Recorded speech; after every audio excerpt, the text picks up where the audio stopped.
할렐루야. 네, 오늘도 역사하시고 함께하시 우리 주님 기대하고 믿습니다. 주제 설교 오늘 11번째 교회의 사명은 복음 전도입니다. 네, 이 말씀을 통해서 함께 은혜 나누기 원합니다. 이제 이 주제 말씀 다음 주에 마지막 말씀 함께 나누면서요.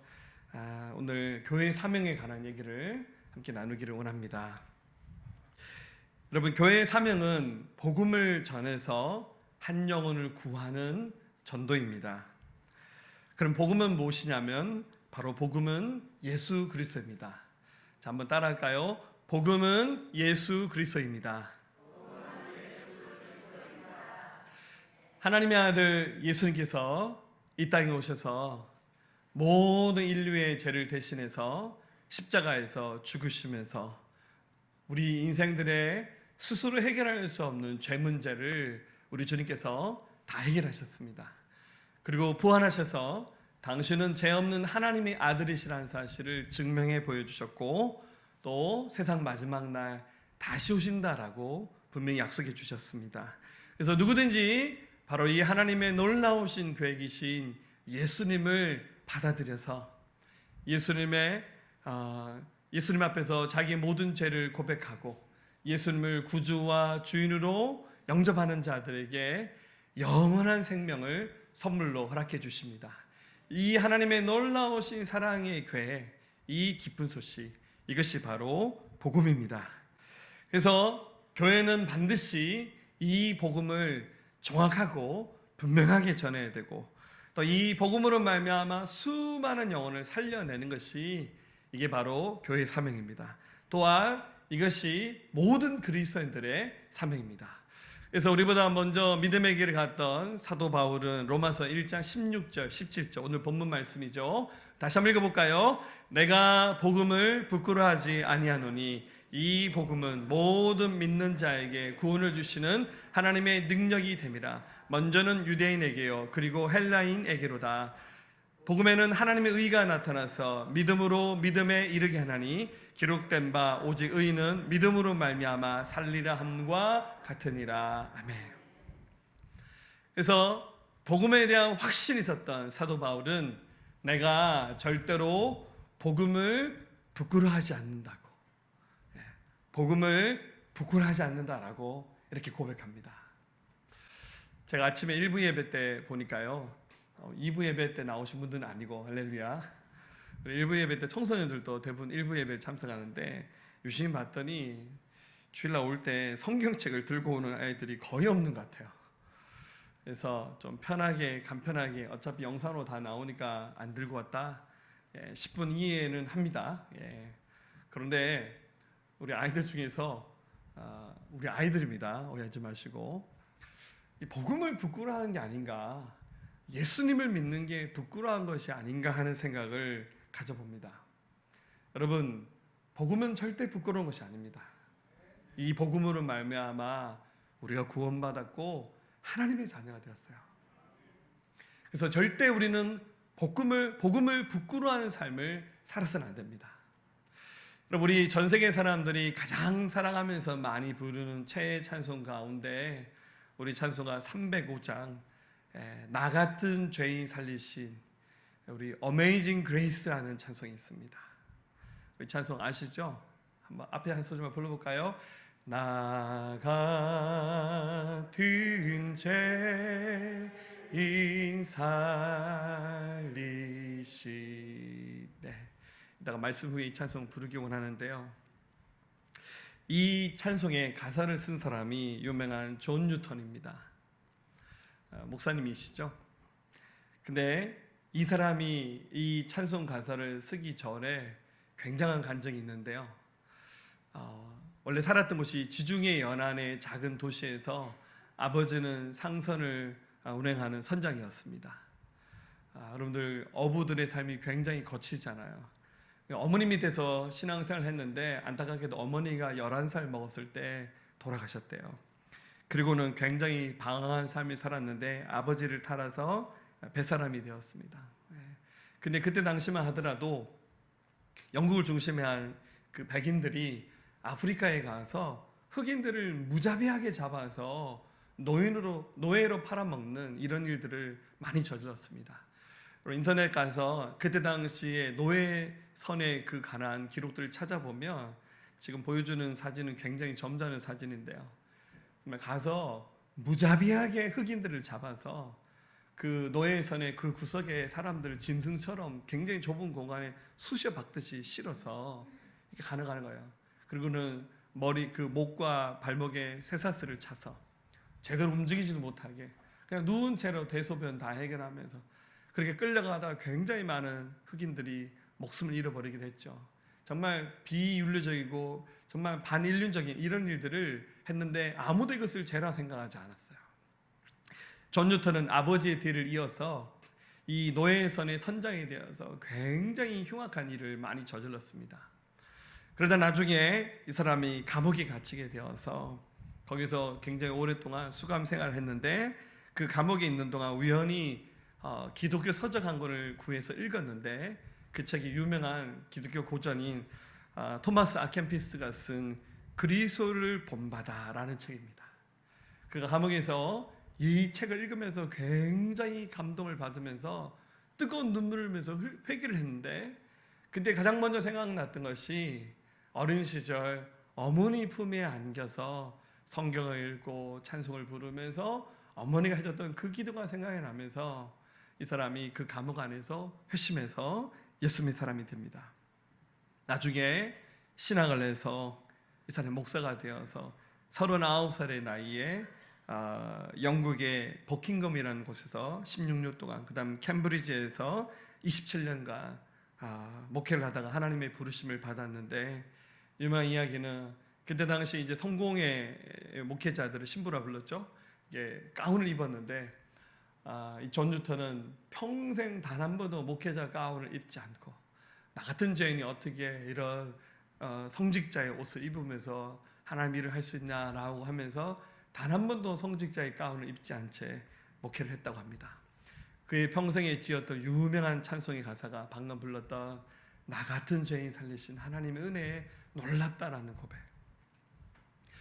어떤 점에서 세상에서 구제불능의 인생을 살았던 한 사람의 스토리잖아요. 그런데 왜 이렇게 변화된 삶을 살았습니까? 바로 누군가 눈물로서 복음을 전해줬기 때문에 이 모든 것이 가능한 것이었습니다. 사랑하는 여러분들, 교회와 모든 그리스도인들은 복음을 전하는 삶을 살아야 됩니다. 이것이 교회가 존재하는 이유고 저와 여러분들을 예수 믿게 해서 이 땅 가운데 살게 하신 하나님의 놀라우신 섭리라는 사실을 우리가 깨닫고 고백할 수 있었으면 좋겠습니다. 할렐루야. 자, 오늘 그렇다면 왜 우리가 복음 전도의 삶을 살아야 되는지 그 이유를 간략하게 정리해서 함께 말씀을 나누기를 원합니다. 첫 번째는 복음은 생명이기 때문에 그렇습니다.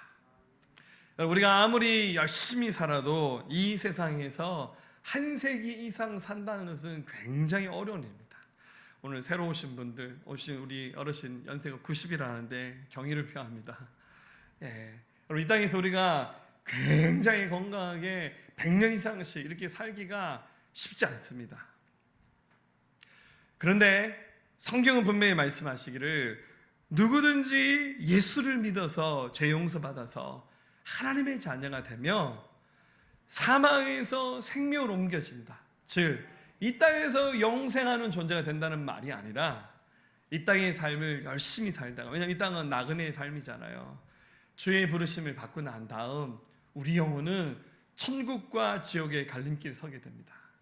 그런데 누구든지 예수님을 믿는 사람만이 영원한 하나님의 나라에 들어가서 거기서 하나님의 생명을 누리면서 영생하면서 살아가는 것입니다. 요한복음 5장 24절 내가 진실로 진실로 너에게 이르노니 내 말을 듣고 또 나 보내신 이를 믿는 자는 영생을 얻었고 심판에 이르지 아니하나니 사망에서 생명으로 옮겼느니라. 눈에 예수 믿는 사람은 영원한 생명을 얻습니다. 이게 바로 복음의 비밀입니다. 그러나 믿지 않는 사람들, 여러분들 예수님을 믿지 않는 죄가 가장 큰 죄입니다. 요한복음 16장 9절 죄에 대하여 하면 그들이 나를 믿지 아니하며. 왜냐, 하나님이 우리의 죄를 용서하시기 위해서 하나님의 아들 예수님 보내셨는데, 그분이 십자가에서 죽으시고 부활하셨는데, 이것을 거부하고 안 믿는 자가 가장 큰 죄입니다. 예수님을 안 믿는 자에게는 이 땅의 삶 이후에 영원한 심판이 있고, 믿는 자에게는 하나님께서 주시는 영원한 생명이 있습니다. 이게 바로 복음 안에 감춰져 있는 영원한 생명의 비밀입니다. 그래서 우리 예수 믿는 사람들은 때를 얻든지 못 얻든지 항상 복음 전하는 일에 초점을 맞춰야 됩니다. 여러분, 예수님이 십자가를 지시는 그 순간, 인류에서 이제 당신의 목숨을 쪼개셔서 생명 주시는 순간, 굉장히 고통스럽고 예수님도 감당할 수 없을 만큼의 큰 어려움의 순간이었습니다. 그러나 여러분들, 예수님이 십자가 지시는 순간에도 뭘 하셨습니까? 전도하셨어요. 십자가 지시는 순간에도 복음 전하셨어요. 하필은 그 좌우편에 흉악한 범죄자 2명이 같이 사형을 받고 있었는데, 그 중에 한 범죄자가 그 자리에서 회개하는 마음을 가졌어요. 참, 이 사람은 기가 막혀요. 정말 숨 떨어지기 마지막 순간에 구원받는 은혜를 경험한 주인공이 된 거예요. 이 사람이 자기의 죄를 돌아보면서 누가복음 23장 41절에 우리는 우리가 행한 일에 상당한 보응을 받는 것이니 이에 당연하거니와 이 사람이 행한 것은 옳지 않은 것이 없는 일을 하고, 예수여 당신의 나라에 임하실 때 나를 기억해 주소서. 예수님, 제가 참이 저를 용서해 달라는 말은 못하겠고, 오늘 영원한 하나님 나라에 들어가실 때 저를 한 번만 기억해 주세요. 그 십자가 앞에서 같이 몸부림치면서 죄값 받아 죽어가는 이 불쌍한 죄인 한 번만 기억해 주세요. 그 자리에 있으면 어떡합니까? 이 강도도 그 자리에서 구원하시면서 43절에 예수께서 이르시되 내가 진실로 내게 이르노니 오늘 네가 나와 함께 낙원에 천국에 가 있을 것이라 라고 그 사람 전도하셨어요. 지금 예수님도 십자가에서 막 처절하게 몸부림치는 그 순간에도 예수님은 복음 전하셨어요. 왜 그렇습니까? 복음 안에 있는 이 생명이 이 세상의 그 어떤 것과도 바꿀 수 없는 진정한 값어치가 이 속에 담겨져 있기 때문에 예수님은 복음 전하는 일에 초점 맞추셨습니다. 죽기 직전에 구원받은 이 강도 이야기를 보면 복음이 얼마나 위대한 것인가, 회개가 얼마나 위대한 것인가를 잘 보여주는 장면입니다. 서울에 온누리 교회라고 하는 유명한 교회가 있죠. 우리 교회보다 좀 큽니다. 할렐루야. 온누리 교회에서 얼마 전에 한번 전도 집회를 했는데, 전도 집회의 컨셉이 뭐냐면 안 믿는 남편들을 위한 집회입니다. 그럴 만한 것이 한국 교회 70%가 여성분들입니다. 여러분, 천국에는 남자가 적을지도 몰라요. 큰일 났어요. 예. 뭔가 올라가나요, 우리가? 근데 그 70%가 이제 여성분들인데, 그 여성분들 중에서 부부가 같이 신앙생활하는 사람이 한 30%밖에 안 된다는 거죠. 여러분들 잘 생각하셔야 돼요. 평생 같이 살았는데 남편은 지옥, 나는 천국. 좀 그렇잖아요. 그래서 교회에서 남편 전도를 위한 어떤 특별한 프로그램을 하면서 그 전도 집회 이름이 아내의 프로포즈입니다. 그래서 아내들이 남편에게 프로포즈해서 좀 교회에 데려오라는 거죠. 자, 제가 남자이기 때문에 이렇게 하는 거 아닙니다. 할렐루야. 이해를 구하고 이 전도 집회에 남편들을 초대할 때 아내된 자매들이 7가지를 서약을 남편에게 하면서 전도를 했답니다. 첫 번째 이런 내용입니다. 나는 남편을 진심으로 섬기겠습니다. 나의 자아와 고정관념도 버리겠습니다. 남자들 아멘 하셔도 괜찮아요. 신앙 문제로 남편과 다투지 않겠습니다. 어떤 순간에도 남편을 남편으로 인정하겠습니다. 출퇴근하는 남편에게 사랑으로 힘을 불어넣어 주겠습니다. 하루에 2번씩 남편을 위해 기도하겠습니다. 마지막 7번째, 하나님의 때와 방법으로 기다리겠습니다. 자, 걱정하지 마세요. 제가 온수 갚을 기회를 드릴게요. 다음에는 남편의 프로포즈 한번 해봅시다. 어쨌거나 이런 슬로건을 가지고 전도 집회를 했는데, 실제 전도 집회하는 당일 굉장히 많은 자매들이 자기 남편들, 형제들을 교회로 데려왔어요. 그 복음을 전하기 전에 이미 이 서약을 따라서 기도하고 섬겼더니 그 강팍했던 형제들이 마음의 문을 열고 예수님께 돌아오는 계기가 되었다는 겁니다. 여러분, 복음 안에 있는 하나님의 생명, 혹시 이 자리에도 아직도 이 복음에 대한 분명한 경험과 확신이 없는 분들 계시다면 복음 앞에 돌아오셔서 예수 그리스도의 생명이 여러분에게 주어지는 하나님의 축복이 될 수 있기를 우리 주님의 이름으로 축원합니다. 두 번째입니다. 교회가 복음을 사명으로 삼아야 된 이유는 복음 자체가 기쁨입니다. 여기 나오는 우리 모델 누군지 아시죠? 우리 시온입니다. 할렐루야. 여러분, 예수님을 믿게 될 때 하나님께서 우리에게 기쁨을 허락하셔요. 근데 세상 사람들 가운데 기쁨을 누리면서 살아가는 사람들이 생각외로 많지 않아요. 요한복음 4장 14절, 내가 주는 물을 마시는 자는 영원히 목마르지 아니하리니 내가 주는 물은 그 속에서 영생하도록 솟아나는 샘물이 되리라. 자기 안에 샘솟는 그 삶의 에너지들, 기쁨이 없이 불안하고 두려움에 또 외로움에 고독에 정말 쩔어서 살아가는 사람들이 굉장히 많아요. 그러니까 이런 사람들이 선택한 것은 뭐냐면 쾌락이에요. 이렇게 그 어떤 한순간의 쾌락이 자기 인생을 행복하게 만들어줄 줄 알고 굉장히 많이 방황합니다. 저희 집이 사택이 연일 특별시에 있습니다. 할렐루야. 저녁 시간에 요즘에 일주일에 한 2번, 많으면 한 3번 저희 집사람이랑 같이 아내랑 같이 우리 동네 산책을 갑니다. 연일은 이제 주택가 위주니까 상가가 그렇게 많지 않은데 그래도 뭐 식당, 술집이 제법 있어요. 저희가 좀 늦게 가거든요. 한 9시, 10시 늦은 시간에 한 1시간, 1시간 반 이렇게 동네를 한 바퀴 쑥 돕니다. 그러면서 이 시간에 식당에 있는 사람들 뭐 하는 사람들인가 싶어서 유심히 쳐다보면 순수하게 밥집은 다 문 닫았어요. 근데 문 열린 집은 거의 대부분 다 술집이에요. 근데 너무너무 놀라운 것은 연일은 좀 조용한 동네인데 그 시간에 세상에 술집에 사람들이 가득해요. 그래서 누가 있나 유심히 쳐다보는데 감사한 건 우리 교인들은 아무도 만나지 않았어요. 할렐루야. 너무너무 감사하죠. 서로 만나면 시험 들잖아요. 네. 그래서 도대체 이 시간에 왜 저기서 방황하고 있을까? 대부분 다 우리가 믿는 주님이 아니라 좀 다른 주님을 만나고 싶은가 봐요.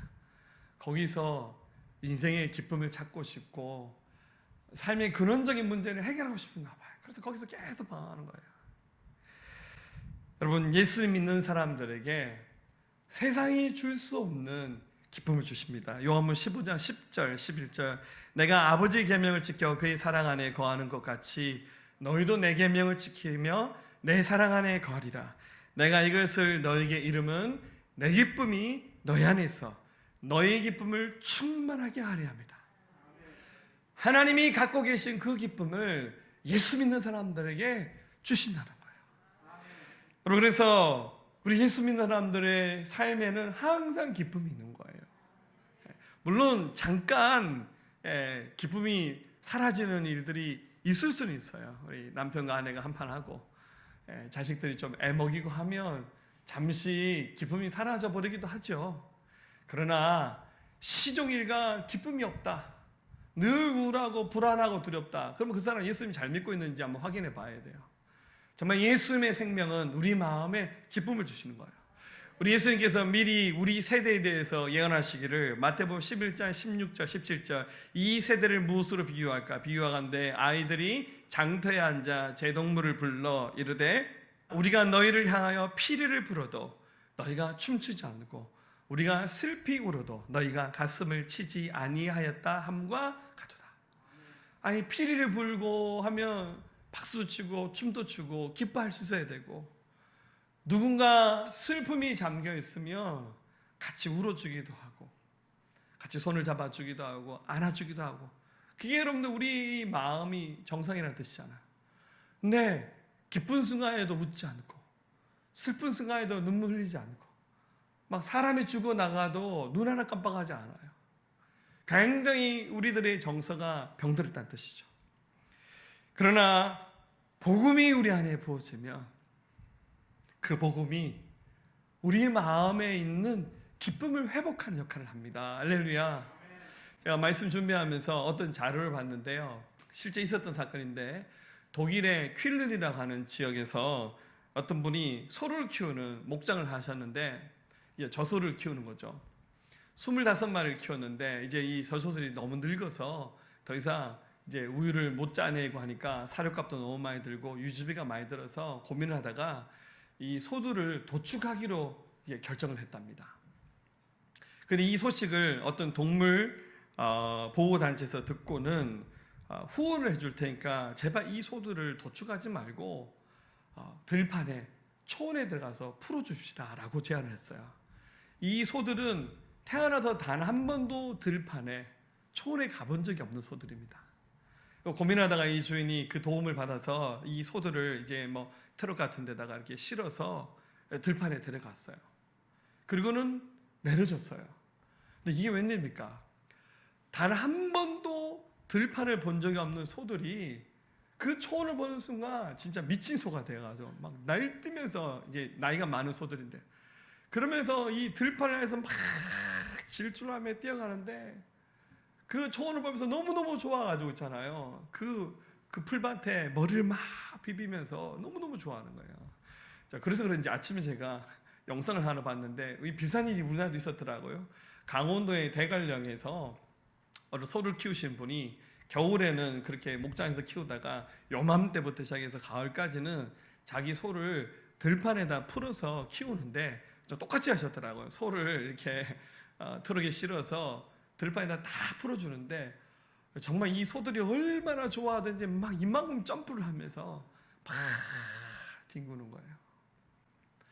사랑하는 여러분들, 우리 안에 영혼을 사모하는 마음을 하나님 주셨어요.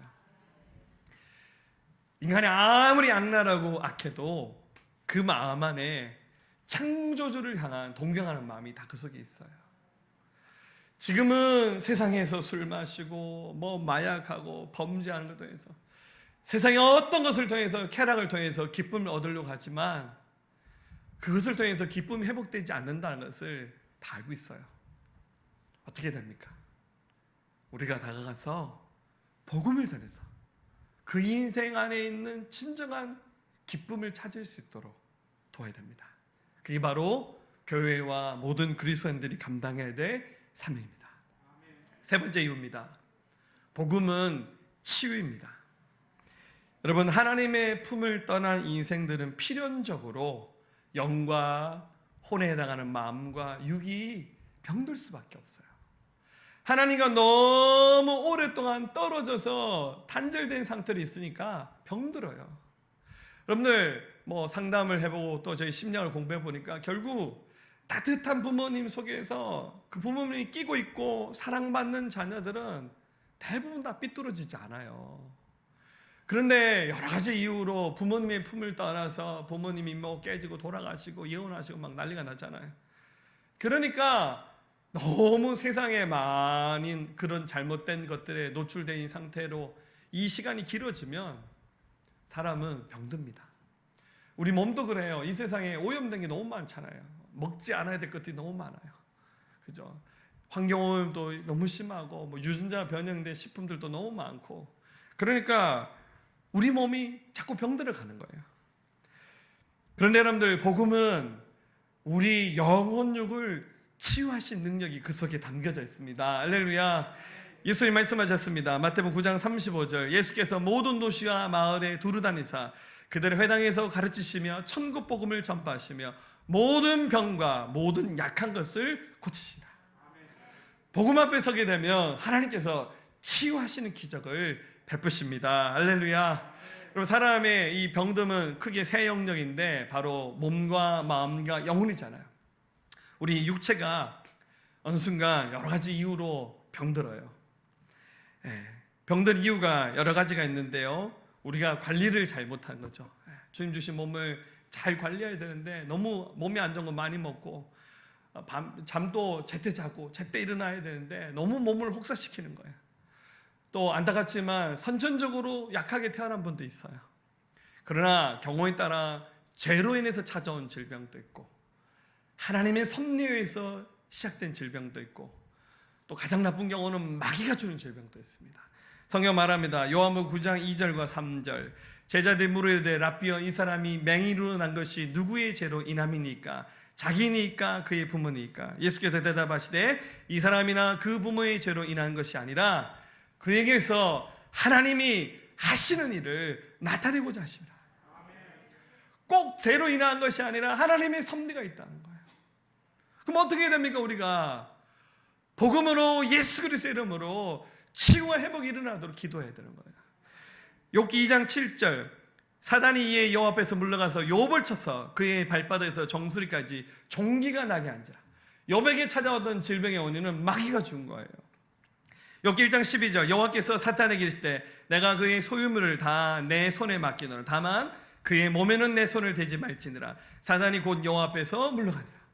하나님이 허락하시는 이 범위 안에서 마귀가 얼마든지 우리의 육체도 치면서 고난도 줄 수 있다는 거예요.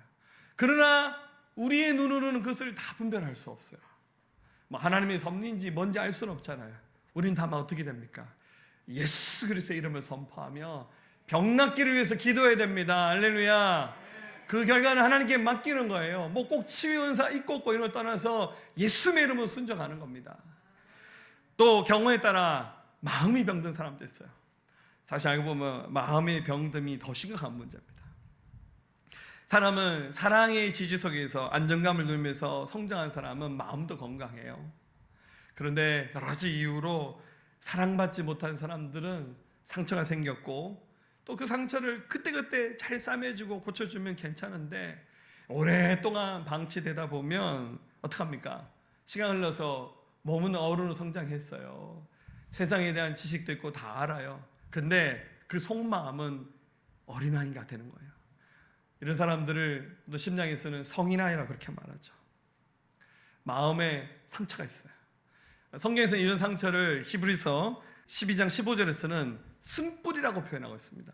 하나님의 은혜에 이르지 못하는 자가 없도록 하고, 또 쓴뿌리가 나서 괴롭게 하여 많은 사람이 이로 말미암아 더럽게 되지 않게 하라고. 이 쓴뿌리라고 표현했는데 이건 어쩌면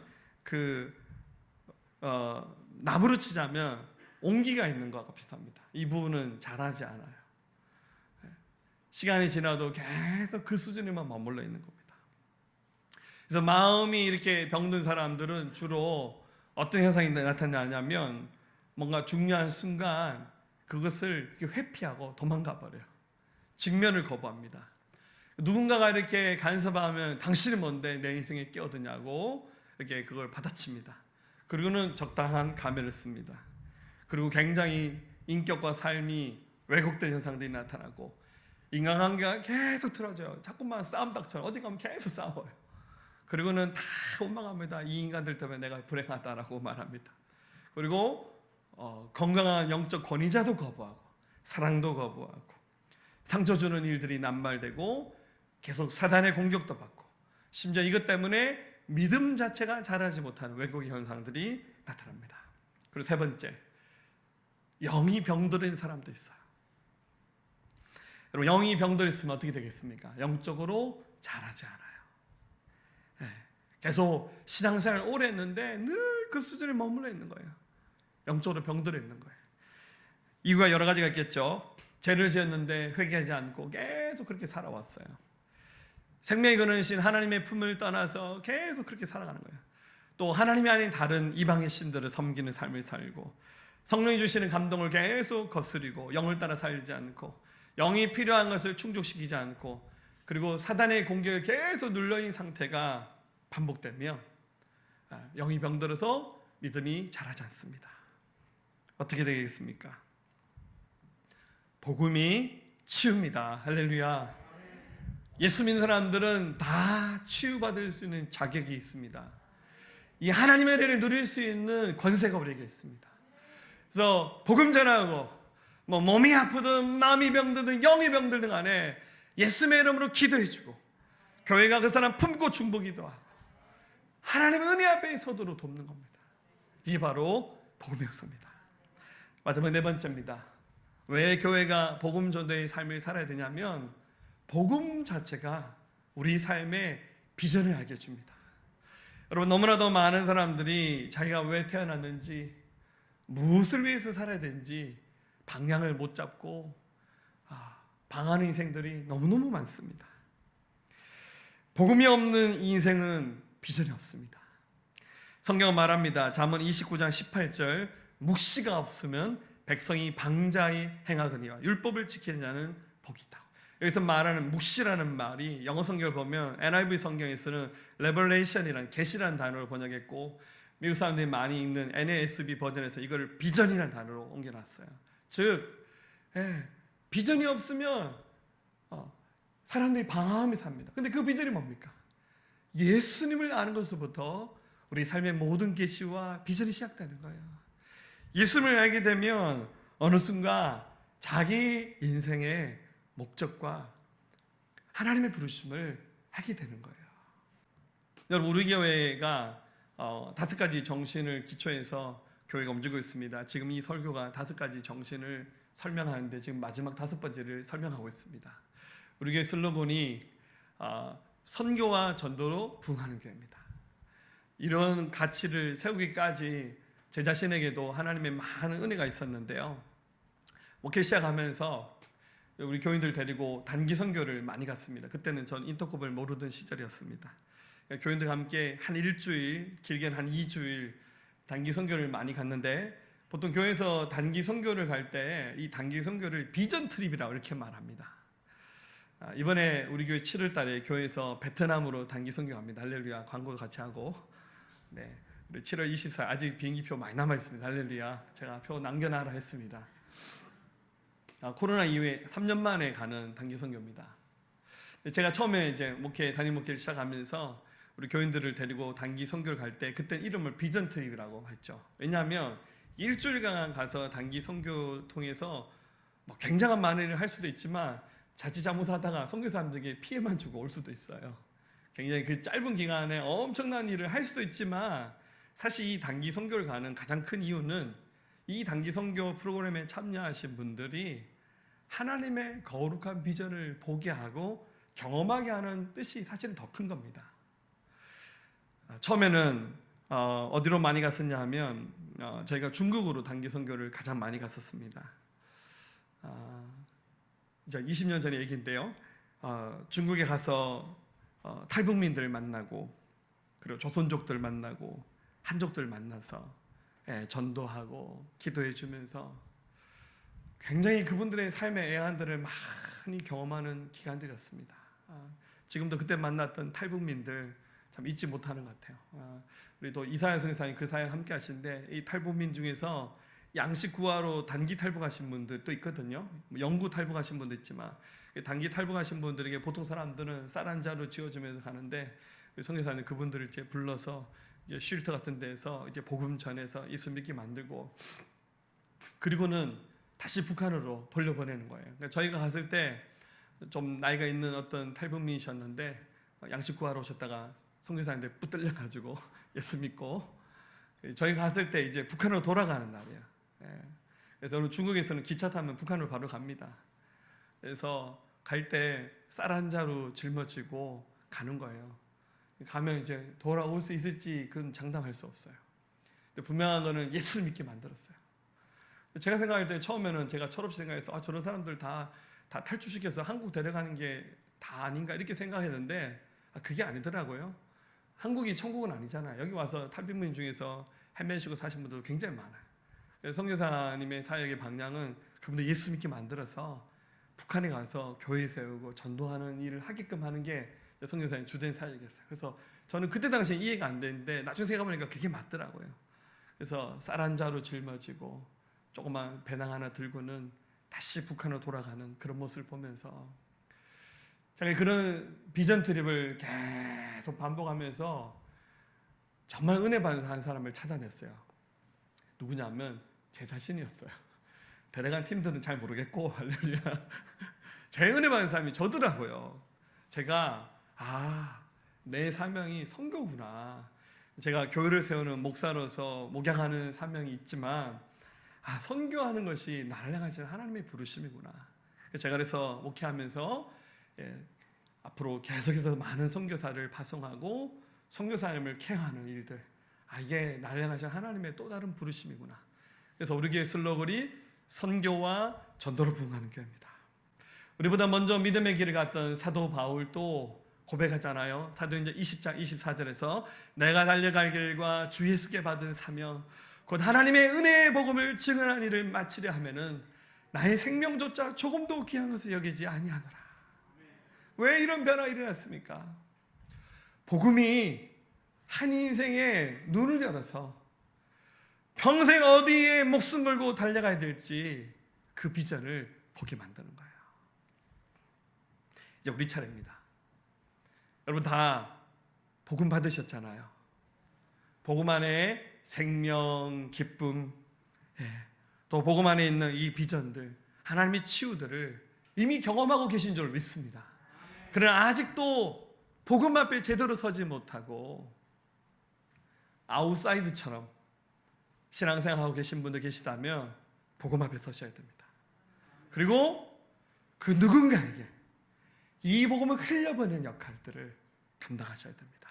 마지막 얘기 하나 하고 마칠게요. 어떤 목사님 운전하다가 교통사고가 나셨어요. 뒤에서 와서 누가 빵 박았는데 택시였습니다. 내려보니까 택시기사가 얼굴이 하얗게 질려서는 미안하다고, 하지만 가능하면 현금으로 이거 좀 처리합시다. 얼마 전에도 교통사고 나서 이 할증이 너무 많이 붙고 나 잘릴지도 모른다고 막 그러는 거예요. 그래서 알겠다고 일단은 내가 집에 가서 내 몸 상태를 보면서 좀 생각해 보게 하고는 헤어졌어요. 다행히 감사히 집에 오니까 아프지 않았어요. 이 보험 처리를 해야 되는데 차가 망가졌잖아요. 고민하는데 기도하는데 갑자기 주님 주신 마음이 있어요. 뭐냐면 돈 받지 말고 그냥 보내줘라. 얼핏 봐도 한 수리비가 한 돈 100만 원 나오겠는데 고민하다가 기도하면 안 되는데 그죠? 기도하면 주님 이런 마음을 주시는 거예요. 그래서 스스로 결단하기를, 주님 100만 원짜리 전도지로 복음 전하겠습니다. 그리고는 전화해서 수리비 안 받을 테니까 그냥 자기 차나 열심히 고치고 딱 하나만 덧붙였습니다. 예수님 믿고 천국 가세요. 전도했습니다. 그게 어떤 일이 났는지 모르겠습니다. 그러나 그렇게 복음 전했던 그 외침은 30분 1시간 설명했던 복음보다도 더 강력한 메시지가 되었을 겁니다. 자, 여러분들에게 이제 은혜 갚을 순간, 원수 갚을 순간이 다가왔습니다. 할렐루야. 자, 2주 남았습니다. 그날 한 명 이상 꼭 이 자리에 데려오셔서 복음 증거하면서 한 사람의 인생을 바꾸는 일, 저 여러분의 순종을 통해서 가능하다는 사실을 기억하면서 복음 전하는 일을 교회와 그리스도인의 사명으로 고백하며 이 사명 감당하는 저와 여러분들 될 수 있기를 우리 주님의 이름으로 축원합니다. 나 같은 죄인 살리신, 나 같은 죄인 살리신 주는 내 놀라워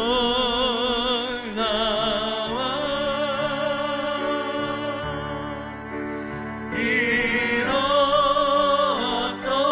생명 찾았고 반갑이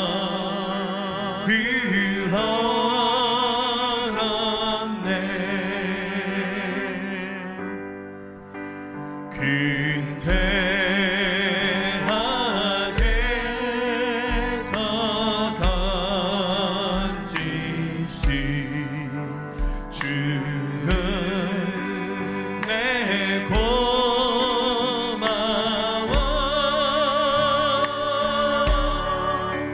나 처인 믿음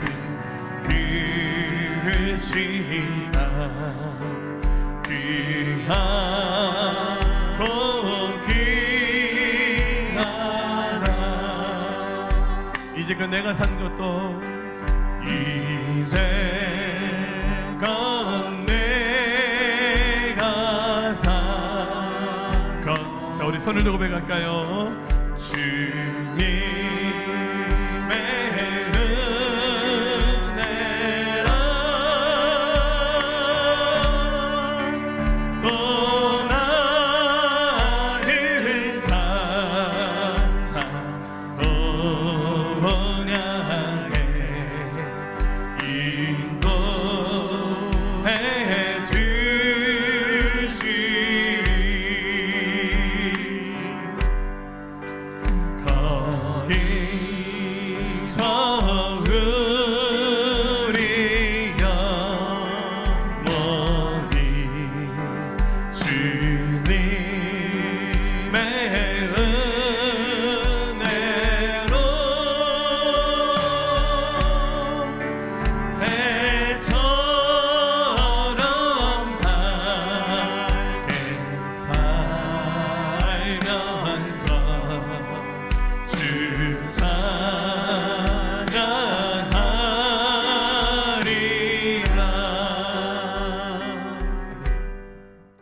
우리 주 예수 그리스도의 은혜와 하나님 아버지의 무한하시고 극진하신 사랑하심과 성령님의 내주하시고 교통하시고 함께하심이 오늘 예배한 사랑하는 성도들의 모든 심령 가운데 이들의 가정과 일터와 나라와 민족과 모든 열방과 우리 새생명교회에 지금부터 영원토록 함께하옵시기를 간절히 축원하옵나이다. 아멘.